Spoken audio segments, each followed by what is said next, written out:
Some people, they're afraid of heights. Other people are afraid of aliens, werewolves, thieves, or the dark depths of the ocean. But the thing I'm the most afraid of is the price of Photoshop. That's why today I want to talk about five tools for game making, and not only, but mostly for game making. They've saved a lot of time for me. They're super simple to use, and I highly recommend all of them. Hi, my name is Dave Dubly. I'm a game developer from Romania, and this is my video on 5 awesome game dev tools. Each of these tools that I'm gonna be referencing is there to help a certain aspect of game development. Some of them help the texture making, some of them help with sound, but overall, all of them are pretty goddamn neat. So let's check them out. The first one that I'm gonna talk about is LowSpec.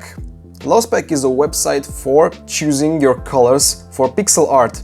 Now, if you're familiar with pixel art, you know that in order to make good pixel art, you don't need to use many colors. Actually, you have to use few colors. And those colors can sometimes be tricky to pick because there are certain rules regarding the hue, the saturation, and so on of colors. When you go darker, you try to shift the hue towards blue. So it's not exactly very straightforward when picking colors for pixel art.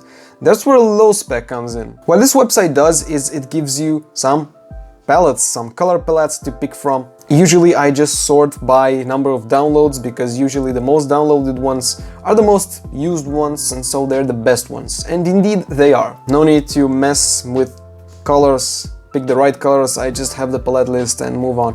It sounds like a really small thing, but it really helps. Surprisingly, it really helps. My number 2 tool on this list is a seamless texture maker, and you can find that in the link that I've put in the description. It does many things, this website, image online, but the thing I like the most about it is how you can make seamless textures with it really easy. No more messing around in Photoshop, copy pasting images, shifting the offset and blurring or erasing part of the image. You make instant seamless textures. You just pick a texture of, let's say, stone. You put it in the website, you upload it, and you click, and it makes you a nice seamless texture. If you're not familiar with what seamless textures are, they're basically an image which you can just repeat and not be able to tell that it's a repeated image because it's seamless. There's no clear line between the images. That's very useful for 3D models and especially for terrains, walls, stuff like that. Speaking of Photoshop, let's talk about Photopia. Photopia is literally free Photoshop in the browser. This cannot get any better. I love Photopia. I use it all the time. I wish I was sponsored by Photopia. I cannot give this app enough praise. It's identical to Photoshop. It's literally Photoshop. It has 90% of the features Photoshop does. If you're interested to check more out about Photopia, the creator of Photopia made an Ask Me Anything thread on Reddit, which I have read. It's really interesting. If you want to hear the insights of the creator, Photopia, amazing. Free Photoshop. Hey, moving on to the 4th item on this list. The 4th tool that I'm gonna talk about is ecret. Maybe you've heard about this, but ecret is a tool for making your own music. Now, hold on, you're not actually putting notes together, making beats and stuff like that. You're making a combination of 3 categories, and the website is just gonna make a song for you. It's made by AI. I'm not sure it's actually machine learning, but it knows how to mix and match the beats to create a song which is exactly the type of song you created. For example, you can choose dark lo-fi, and it's gonna make you a dark lo-fi theme song. And they're pretty cool. They're actually not bad at all. They're very much usable. The nasty thing about this is that it costs $5 a month, I believe, to use at this point. But hey, if you're inventive and you don't care about piracy, You can just record the screen, maybe, I don't know. I'm just saying, hey, don't pirate stuff. Don't pirate stuff, okay? The last tool on this list that I want to talk about, come on, stop defocusing. I need to buy a new camera, come on. Focus, camera, please. Come on, there you go. The final tool on my list that I want to talk about is not necessarily a tool, but it's something for programmers. If you're a programmer, you've most likely heard of YAML.